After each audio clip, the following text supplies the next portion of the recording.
La República de Corea, comúnmente conocida como Corea del Sur, se ha convertido en la 12ª potencia económica mundial. Pese a ser uno de los países más pobres al finalizar la Guerra de Corea en 1953, el denominado País de la Calma Matinal es hoy uno de los 4 dragones asiáticos junto a Hong Kong, Singapur y Taiwán. La arquitectura y el diseño son 2 ejemplos de su dinamismo, siempre acompañados por el respeto a las tradiciones y a su rico patrimonio histórico.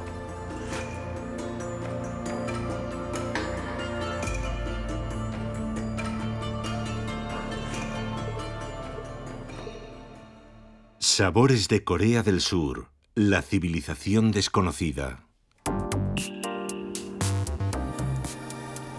Seúl es la 4ª ciudad más rica de Asia. Gigantesca y desconcertante, con casi 11 millones de habitantes, la capital coreana se extiende a ambos lados del río Han. Tras la celebración de los Juegos Olímpicos de verano en 1988, Seúl experimentó una rápida expansión y modernización. Un buen ejemplo de su transformación es la Plaza del Ayuntamiento, cuyo antiguo edificio comparte espacio con una construcción ultramoderna. La Plaza de Gwanghwamun rinde homenaje al rey Sejong, héroe nacional e inventor del alfabeto coreano.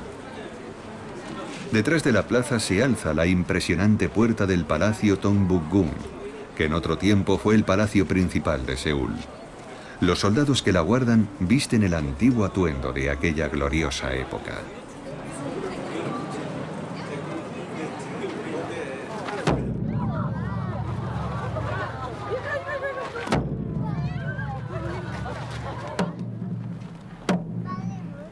El relevo de la guardia, reinstaurado en 1966, se efectúa 3 veces al día y es todo un espectáculo de color y sonido.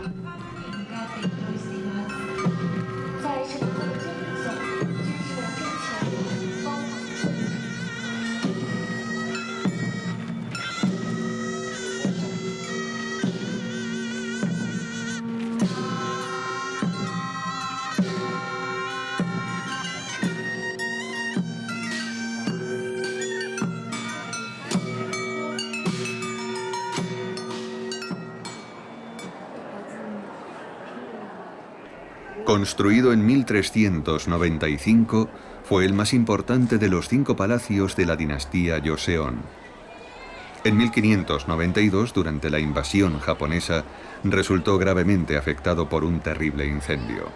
El palacio fue restaurado por primera vez en 1867, pero en 1910 fue destruido de nuevo por los japoneses.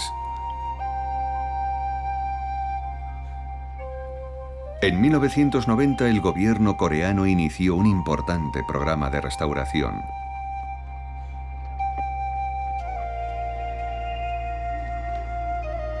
El pueblo de Bukson fue destinado a los nobles y dignatarios durante el dominio de la dinastía Joseon. Algunas de sus casas tienen más de 600 años y aún están habitadas. Sus precios están a la altura de su prestigio. Tras arrasar los barrios antiguos de Seúl para dar una imagen de modernidad, los coreanos comprendieron que estaban perdiendo parte de su patrimonio arquitectónico y de su forma de vida.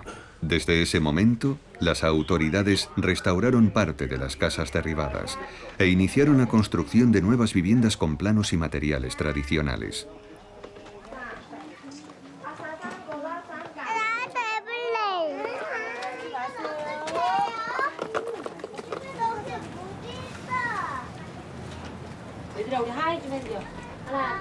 Un poco más abajo, clasicismo y modernidad conviven en armonía, aunque muchas de las casas antiguas hayan sido transformadas en cafés o salones de té.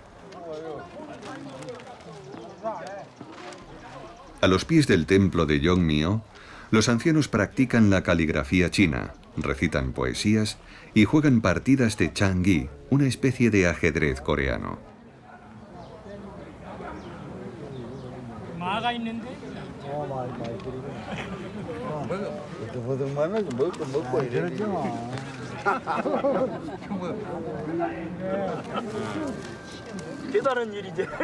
Desde 1990, los caracteres chinos casi han desaparecido en beneficio del alfabeto coreano, una pérdida de referencias para toda una generación.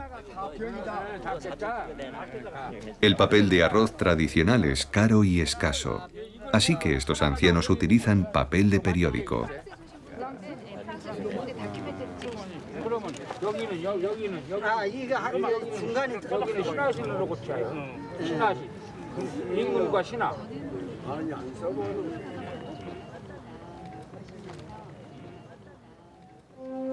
El santuario de Yeonmyo, un lugar muy importante para los coreanos, fue consagrado a los reyes de la dinastía Joseon.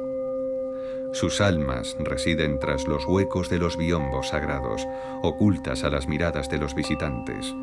Los biombos ocupan 19 habitaciones y representan a los 27 soberanos que reinaron entre 1392 y 1910. Seúl también destaca por su dinamismo en el plano arquitectónico. En 2010 fue nombrada Ciudad Creativa de la UNESCO en la categoría de diseño. Un merecido reconocimiento a su vasto patrimonio cultural, a su potencial creativo y a su fuerte compromiso innovador.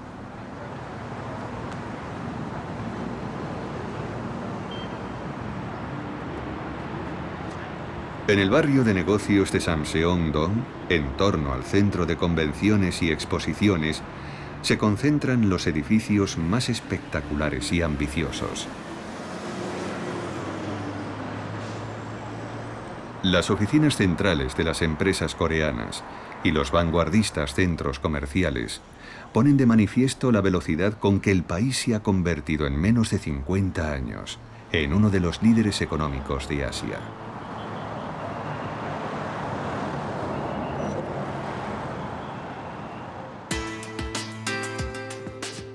Una de las realizaciones más espectaculares es el Dongdaemun Design Plaza, o DDP. Un ovni curvado y futurista que está considerado el mayor exponente de su género. Esta plataforma cultural gigante fue terminada en 2013 y abrió sus puertas en la primavera de 2014.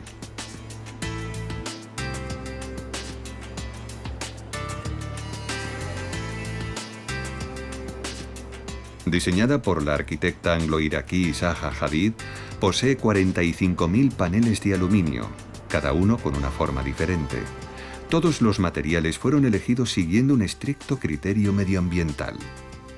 El complejo alberga museos, salas de exposiciones, un laboratorio de diseño y abarca unas 60 actividades relacionadas con el ocio y la cultura. En este espacio se rinde homenaje a Kang Son, que salvó grandes tesoros nacionales durante la ocupación japonesa.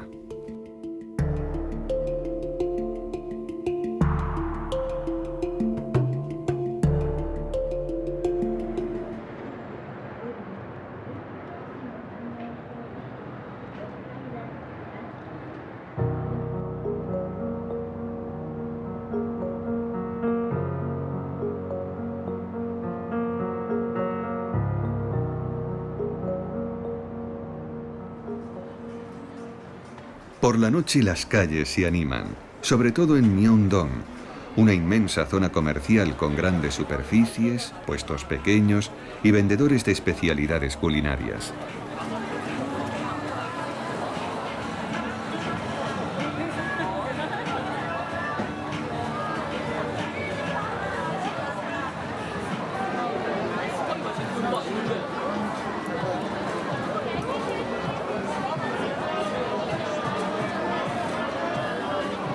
Los puestos que ofrecen pulpo o pescado seco, acompañados de sabrosas salsas, tienen mucha aceptación.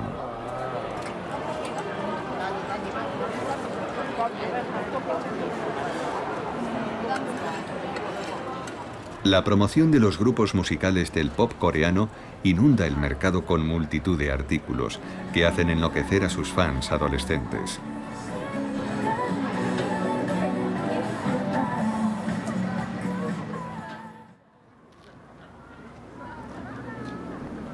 El Changdegung, o Palacio de la Prosperidad, es uno de los 5 palacios construidos por la dinastía Joseon. Erigido en el siglo XV y destruido después por los japoneses, fue reconstruido y designado palacio principal hasta 1872. Todas las ceremonias tenían lugar en la sala del trono.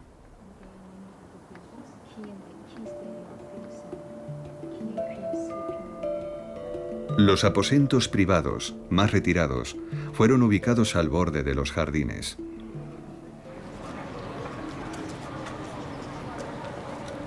A principios de mayo, Seúl conmemora el aniversario del nacimiento de Buda. Cada templo tiene su propia celebración, así que unos días antes, el acontecimiento es celebrado a nivel nacional con el Festival de los Faroles, un festejo organizado por Yogesa, una orden monástica creada en 1941 durante la ocupación japonesa para preservar el budismo coreano.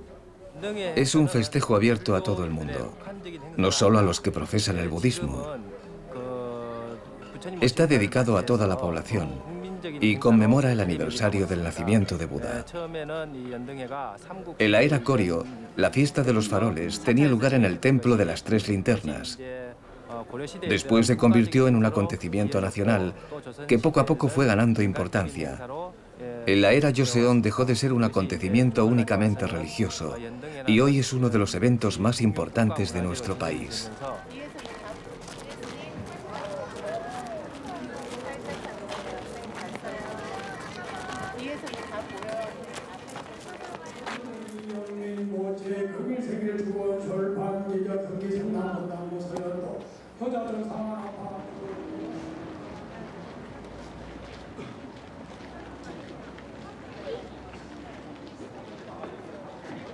Los rezos se suceden durante toda la jornada.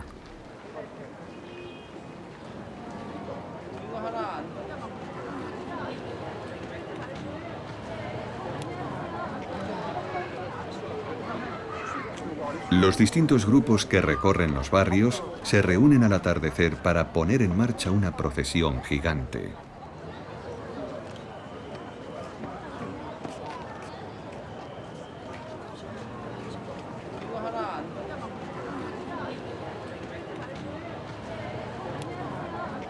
Los faroles, fabricados con hanji, el papel tradicional coreano, transmiten un mensaje de paz y armonía. Durante la fiesta, las mujeres lucen el hanbok, el traje tradicional de su país.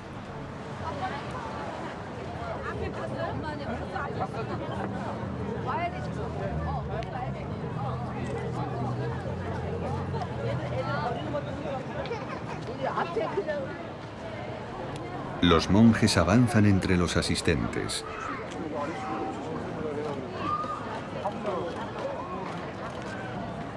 Tras largas horas de preparación, el cortejo se pone en marcha.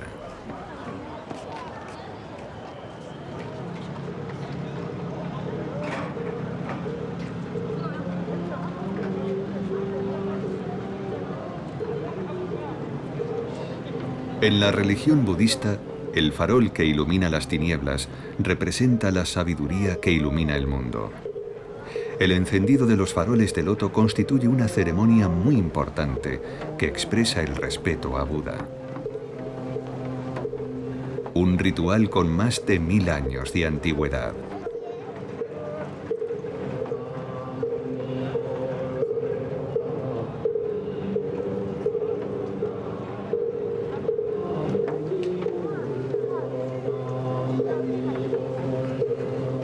Existen unos 40 tipos de faroles.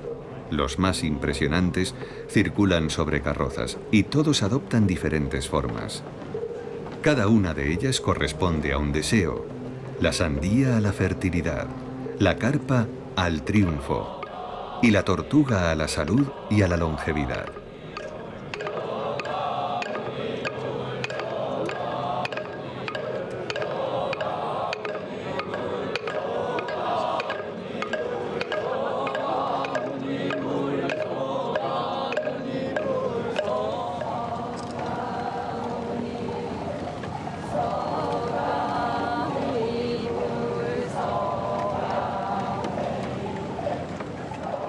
El moktak es un instrumento de percusión, cuyo ritmo acompaña a la recitación de sutras.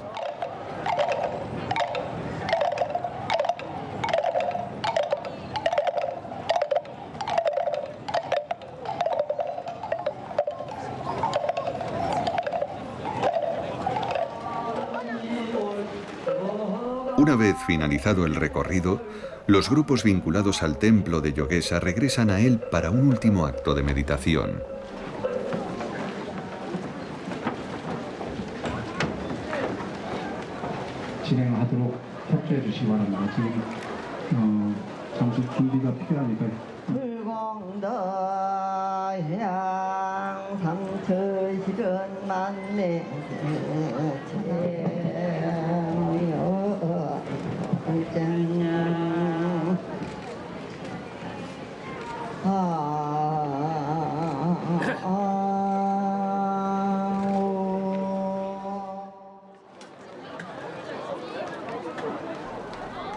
Durante el fin de semana, los habitantes de Seúl se mezclan con turistas venidos de toda Asia para recorrer las calles de Namdaemun y Myeongdong.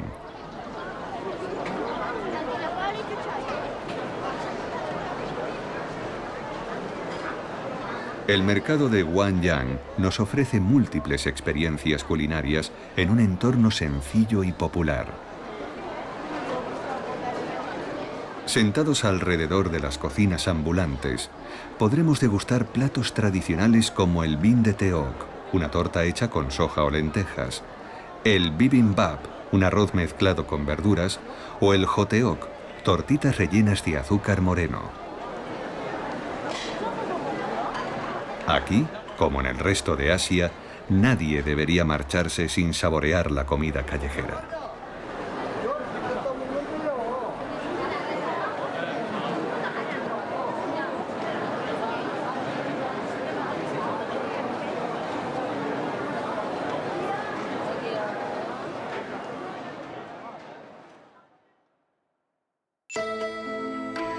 Abandonamos la capital y nos dirigimos hacia el sur, hacia el valle Gusondong, donde encontramos los primeros macizos montañosos. Sus cimas apenas superan los 1000 metros de altitud, pero la densidad de la vegetación es impresionante. En este marco incomparable se encuentra el Centro Nacional de Taekwondo, cuyas instalaciones ocupan 2 kilómetros cuadrados. El gobierno promociona este arte marcial autóctono que tantas medallas olímpicas proporciona. Sus recintos deportivos han sido concebidos para acoger a equipos regionales, nacionales e internacionales. Los deportistas pueden entrenar aquí en condiciones óptimas, dirigidos por campeones olímpicos como Kim Kyung-hun.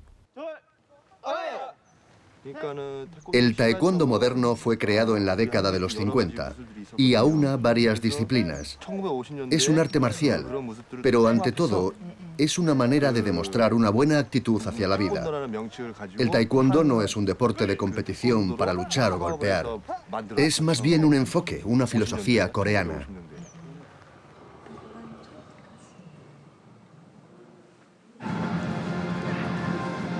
El Arena, el recinto más grande, puede albergar a 5.000 espectadores. En él se celebran grandes competiciones y espectaculares exhibiciones para el gran público.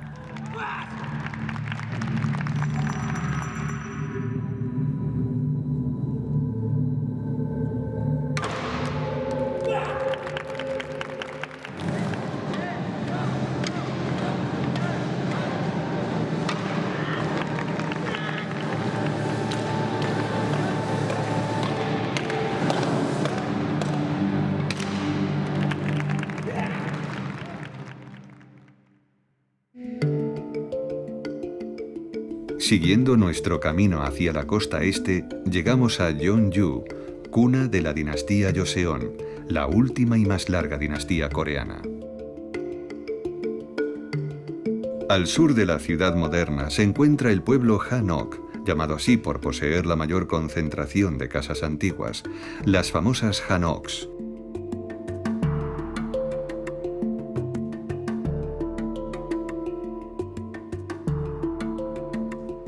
Sus habitantes se esfuerzan por mantener un modo de vida tradicional, aunque muchas de las casas se han transformado en restaurantes, salones de té e incluso casas de huéspedes, que ofrecen unos desayunos delicados y exquisitos.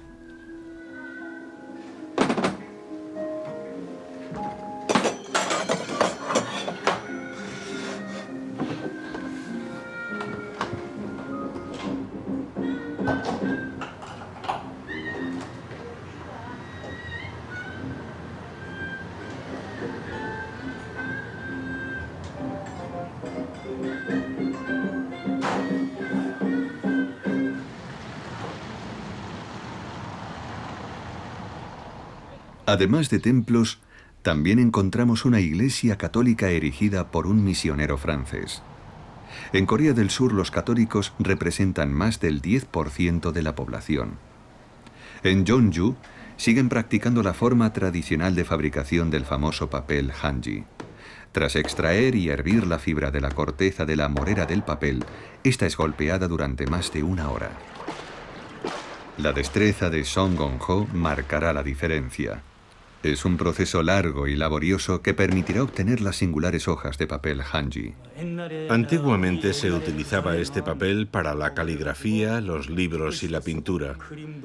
Había que colocar la pasta en una malla de bambú, someterla a un proceso de lavado, extender y apilar las mallas, y tras un lento proceso de secado obtenías el papel. Hoy en día las máquinas hacen todo ese trabajo.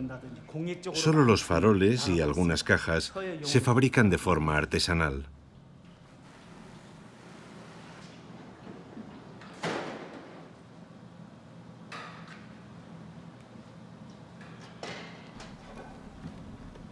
El papel permanecerá toda la noche en esta prensa bajo el peso de enormes piedras.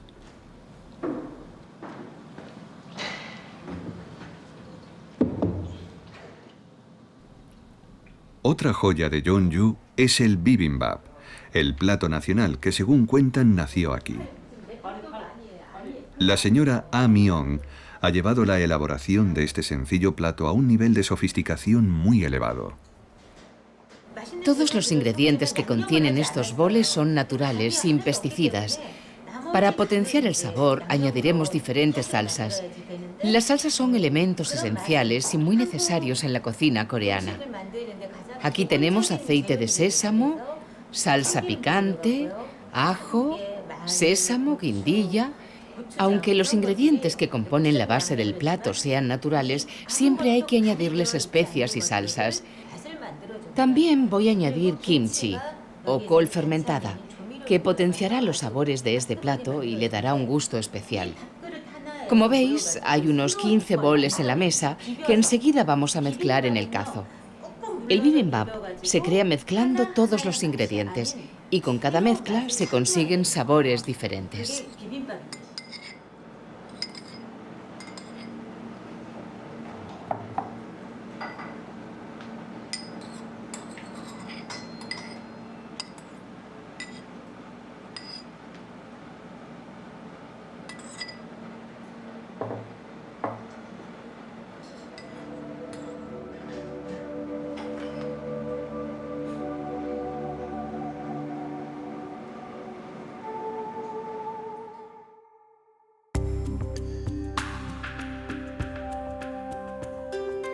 La aldea de Gumsan es famosa por el cultivo de una planta, cuya raíz es muy apreciada en Asia y en todo el mundo.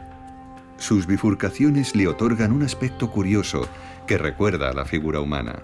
Estamos hablando del ginseng, cultivado en Corea del Sur desde hace 1500 años y al que se atribuyen numerosas virtudes terapéuticas. Se necesitan al menos 4 años para conseguir una raíz utilizable. El científico Han Song-ho sigue con mucha atención la evolución de su cultivo. Su principal cualidad es la de proteger al cuerpo de cualquier posible enfermedad. El ginseng refuerza el sistema inmunitario contra los virus. Contiene muchos principios activos.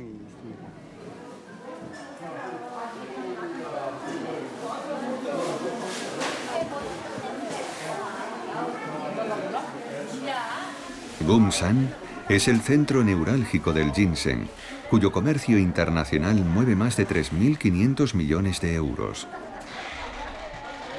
Los agricultores acuden al mercado para negociar con los mayoristas, y las grandes sociedades estatales, como Daedong Corea, se abastecen directamente en función de sus necesidades. En el caso del ginseng rojo, el más apreciado, las raíces de 5 o 6 años se tuestan al vapor y se dejan secar al sol.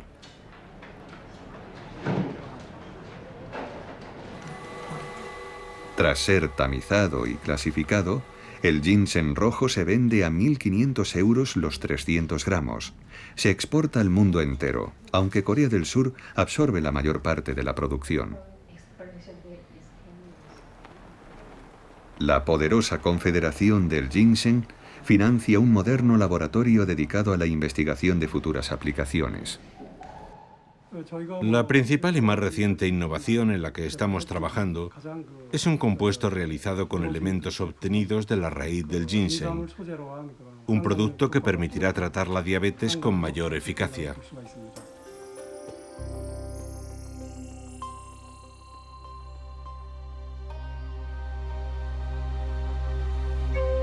En la costa sur, más templada y húmeda, se encuentra el condado de Buseong-gun. Sus laderas montañosas albergan las plantaciones de té verde más renombradas del país, en especial las del valle de Hadong, donde nació el té de Corea del Sur. Cho Yeon-sok tomó de manos de su padre las riendas de la explotación familiar que creó su abuelo. Produce un té refinado y sutil que compran expertos de todo el mundo. En sus plantaciones del macizo de Jilisan, el té brota a más de 900 metros de altitud. En algunas de ellas incluso hay árboles de té silvestres. Esta plantación se encuentra a una altitud elevada. ¿Eso le confiere un gusto particular? Sí, tiene un gusto muy particular. Esta parcela no está muy expuesta al sol. Por eso nuestro té no es muy amargo. Su aroma y su sabor poseen un amplio abanico de notas más bien dulces.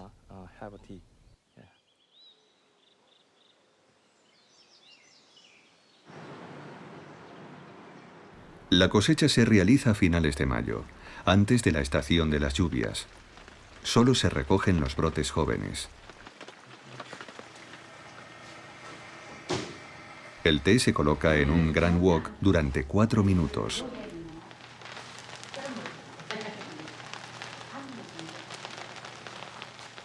¿Alcanza mucha temperatura?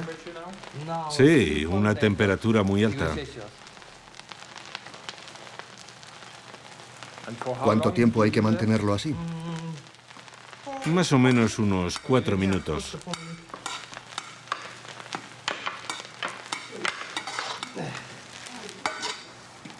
Hay que ser muy precisos para eliminar el sabor amargo sin quemar las hojas de té.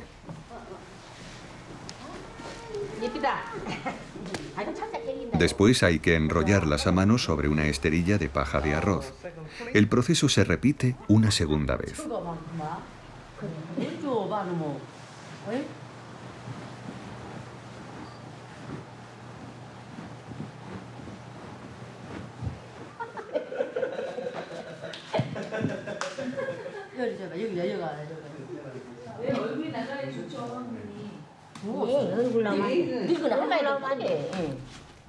El proceso de secado dura varias horas. Antes de embalarlo se efectúa el cribado para eliminar las ramitas residuales.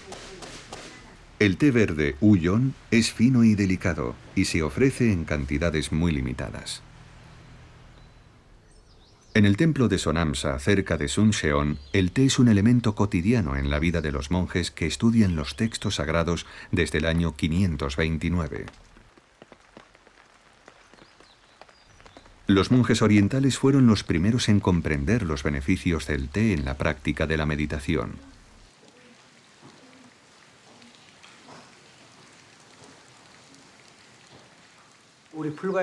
Nosotros bebemos té, pero no para alimentar nuestro cuerpo o por placer.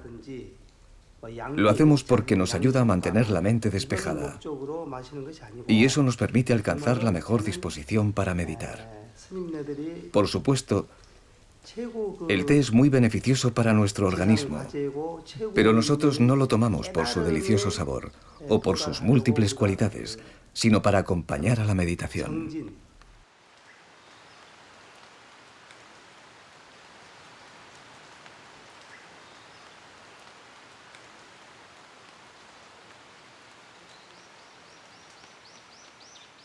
El templo produce el té que consume en una plantación propia, irrigada por un manantial. Su gran pureza es fundamental para el cultivo y la preparación del té. El agua que llega a cada una de estas piletas tiene un destino muy preciso.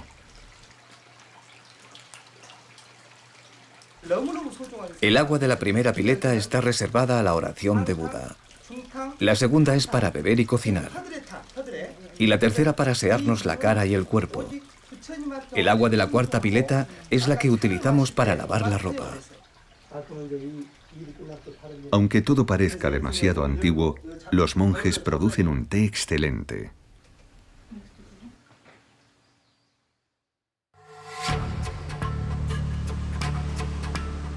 Tras acoger en 2013 la Exposición Internacional de Jardines, la ciudad de Suncheon se transformó en un parque permanente.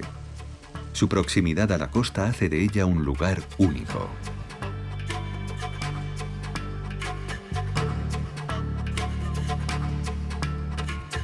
Su estuario figura en la lista de humedales de importancia internacional. La presión inmobiliaria y la proliferación del cultivo de hortalizas obligaron al gobierno en 2006 a aplicar medidas para proteger la bahía. Gracias a ello, sus campos siguen teniendo una tierra fértil de primera calidad. La cocina coreana utiliza muchas verduras, por lo que la demanda es muy importante.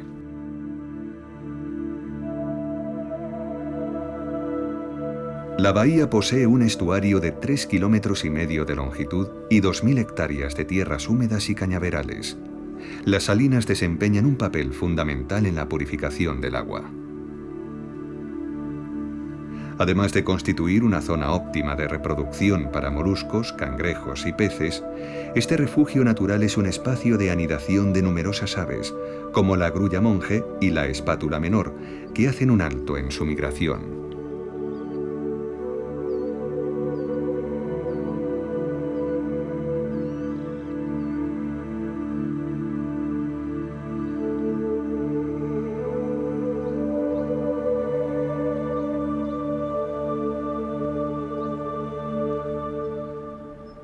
El pueblo fortificado de Nagan, del periodo Joseon, fue rodeado de murallas para protegerse de los piratas japoneses.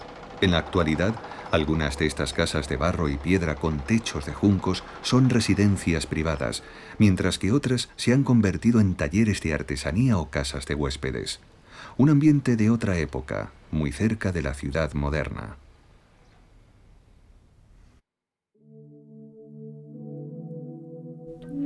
Abandonamos la Corea continental para conocer Jeju, la isla más grande del país y el destino vacacional preferido por los coreanos. Tras una rápida visita, abandonamos la capital para examinar los numerosos cráteres de la isla.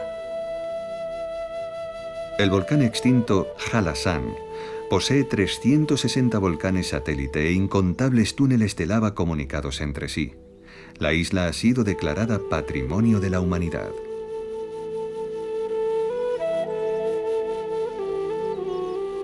Algunos cráteres, como el de Sangumburi, han sido convertidos en reservas naturales. En estos espacios protegidos viven reptiles, aves, cérvidos y numerosas especies de plantas en vías de extinción que han encontrado aquí un refugio salvador.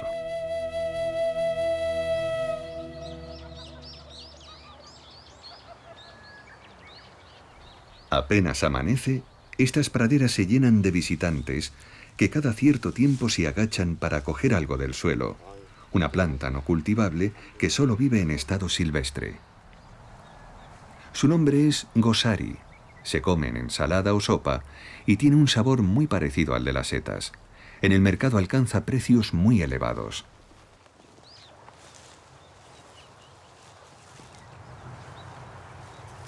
Pero para encontrar esta exquisitez hay que saber dónde brota. Una pasión que anima a muchos isleños.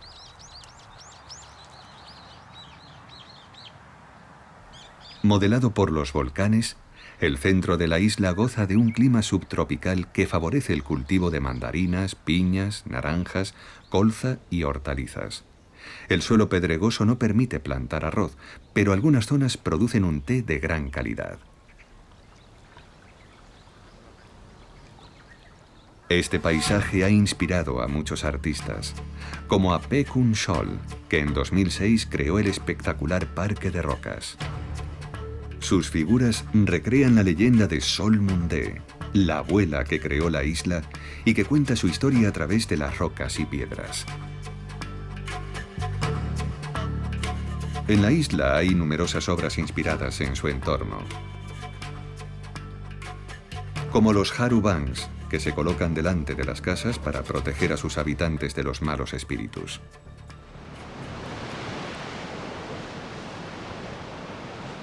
Pero su extraordinaria y agreste costa no ha necesitado recurrir a la mano del hombre. La presión volcánica se encargó de dar forma a estas sorprendentes columnas.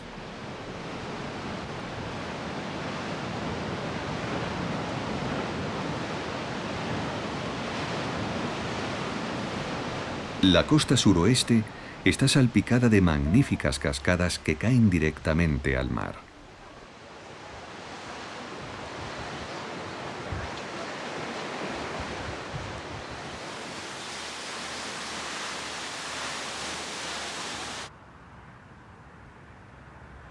El Songsan Insulbond, el volcán más espectacular de la costa, forma una pequeña península. Cuando baja la marea, los ancianos cogen conchas y algas alrededor del volcán. La cocina coreana utiliza unas 10 especies de algas.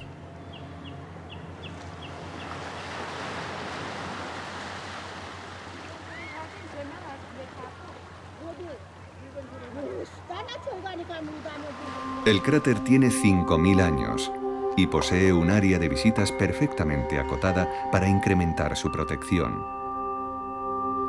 Es una de las principales atracciones de la isla y atrae a numerosos turistas.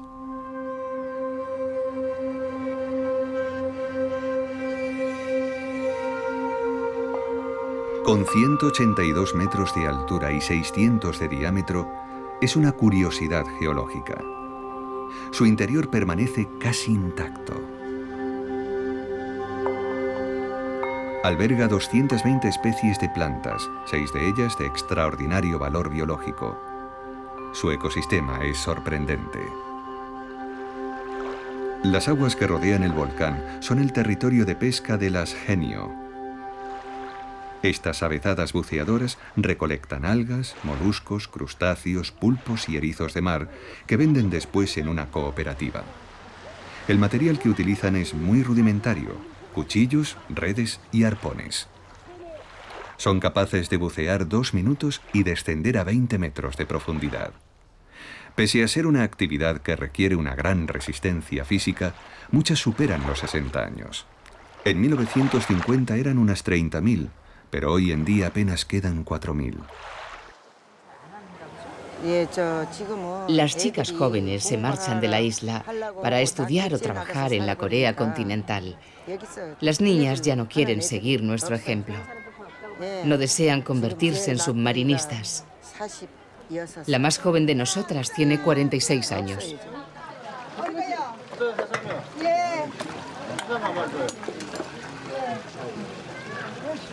Las propias submarinistas venden sus capturas, que son preparadas para ser degustadas in situ. Ninguna se despoja de su traje de buceo, algo que llena de asombro a los turistas chinos.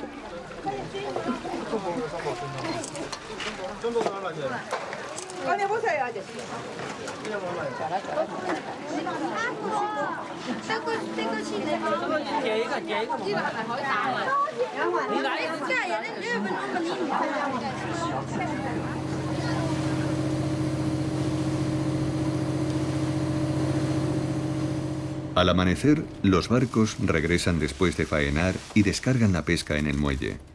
Pese a que la escena siga impresionando a turistas y extraños, la disminución de los recursos del mar ha impulsado al gobierno a promocionar las granjas acuícolas.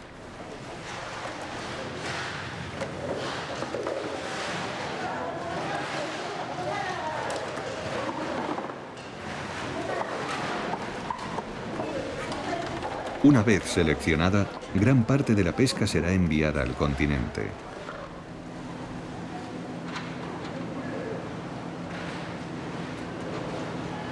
El resto será vendido en la lonja.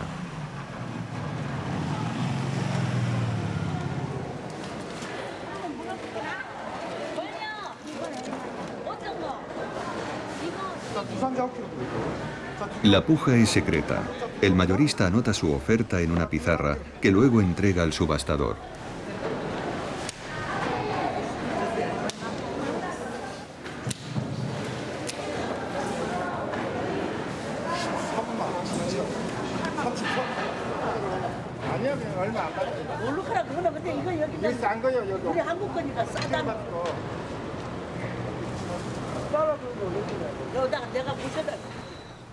En el mercado contiguo podemos encontrar verduras y hortalizas tradicionales, como el mu, un rábano gigante blanco utilizado en muchos platos. Pero la verdura que más consumen los coreanos es una col conocida como kimchi, que tras fermentar durante varias semanas en salmuera es aderezada con guindilla. De vuelta en el continente, visitamos Daegu, una de las ciudades más grandes de Corea del Sur. Uno de sus mayores recursos es la explotación y comercialización de plantas medicinales. El almacén de este mayorista abastece a gran parte del mercado. Entre el 80 y el 90% de los habitantes de Corea del Sur sigue consumiendo plantas medicinales. Esto no quiere decir que la población permanezca anclada al pasado, que se cierre a la medicina moderna, ya que gran parte de ella también utiliza medicamentos químicos en alguna ocasión. La expansión demográfica asociada a la modernización y al avance de la competitividad del comercio moderno dificulta cada vez más el cultivo de estas plantas tan beneficiosas para todos. Pero nosotros nos esforzamos en mantener la vigencia de estos productos tradicionales, aunque he de reconocer que en ocasiones resulta complicado.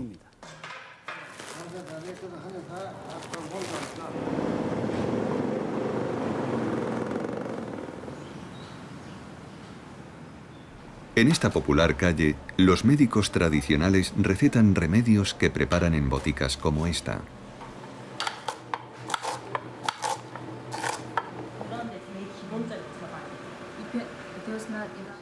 Mezclando raíces y plantas, esta joven prepara un remedio para mejorar la circulación sanguínea.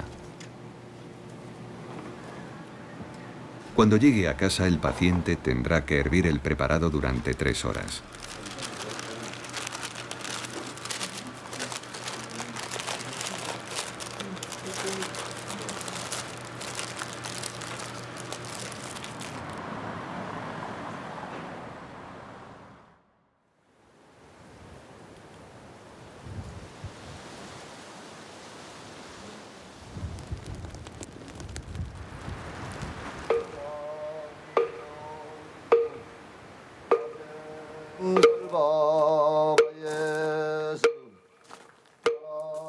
Son las 3:30 en el templo de Girimsa. Como cada madrugada, un monje recita unos sutras mientras camina entre los edificios.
El monje superior conduce la ceremonia. Los laicos que trabajan en el templo son invitados, como cada mañana, a participar en la oración.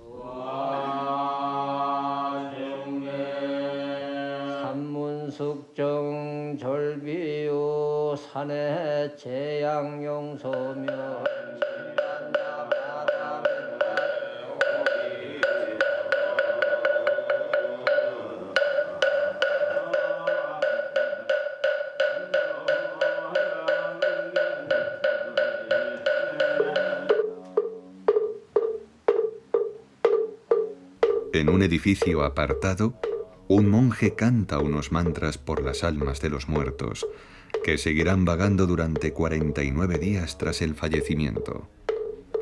Los fieles acuden al templo para dar el nombre de sus seres queridos.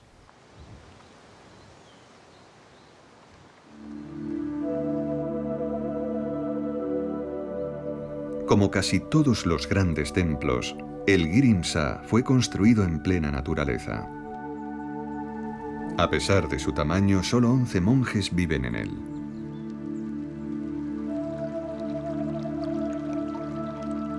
Los monjes meditan 4 veces al día durante 2 horas.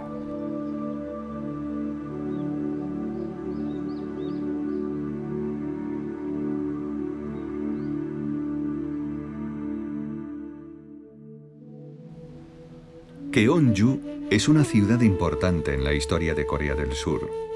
Cuenta con valiosos enclaves arqueológicos como el Parque Tumuli, en el que han sido halladas 23 tumbas de los soberanos del reino de Silla. Unos monumentos funerarios inspirados en las pirámides egipcias en los que se han hecho importantes hallazgos.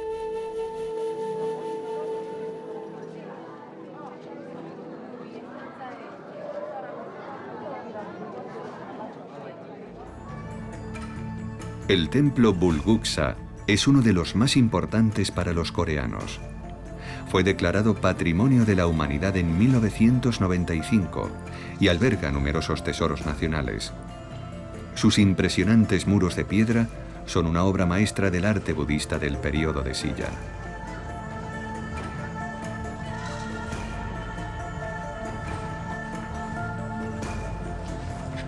La calidad del armazón, el talento de los pintores y la carpintería interior muestran el esplendor de la época.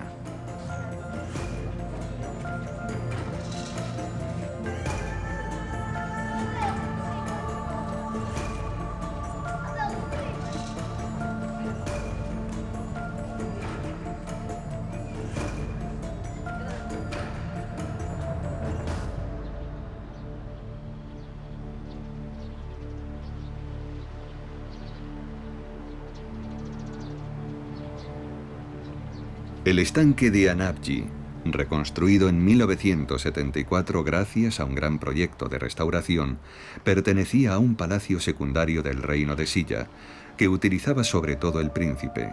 Siempre decorado con flores exóticas, más tarde fue destinado a la recepción de invitados. En las llanuras que rodean Keonju, a principios del mes de mayo se preparan para trasplantar las plantas de arroz después de un invierno riguroso. La cosecha será en otoño.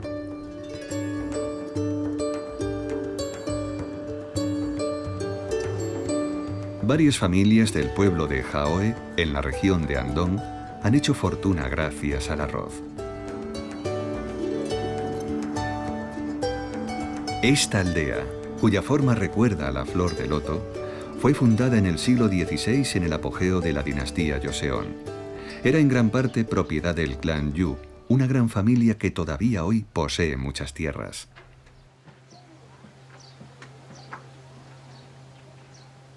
En este entorno tan bien conservado viven muchos actores y políticos. Pero se está convirtiendo en un museo viviente, ya que los jóvenes prefieren marcharse a las grandes ciudades antes que quedarse para perpetuar este modo de vida.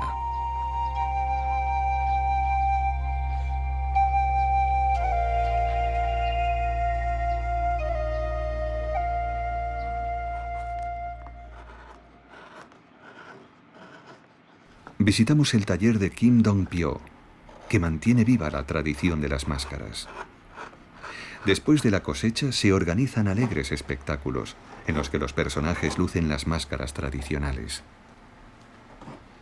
Desde hace 35 años, el maestro talla la madera de aliso para dar forma a sus creaciones, que siguen siendo muy apreciadas. Yo doy la misma importancia a todos los personajes. Pongo en todos la misma dedicación. Las máscaras forman parte de nuestro patrimonio nacional. De entre todas ellas, pienso que la de Yang Pan, un personaje que pertenece a la nobleza, es una de las más importantes y populares.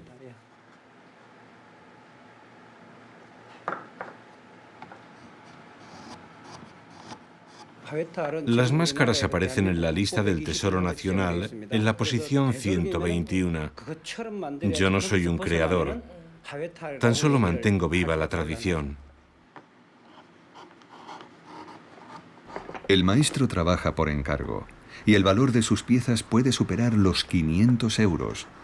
A sus 63 años sigue formando a algunos alumnos para que este arte no se pierda.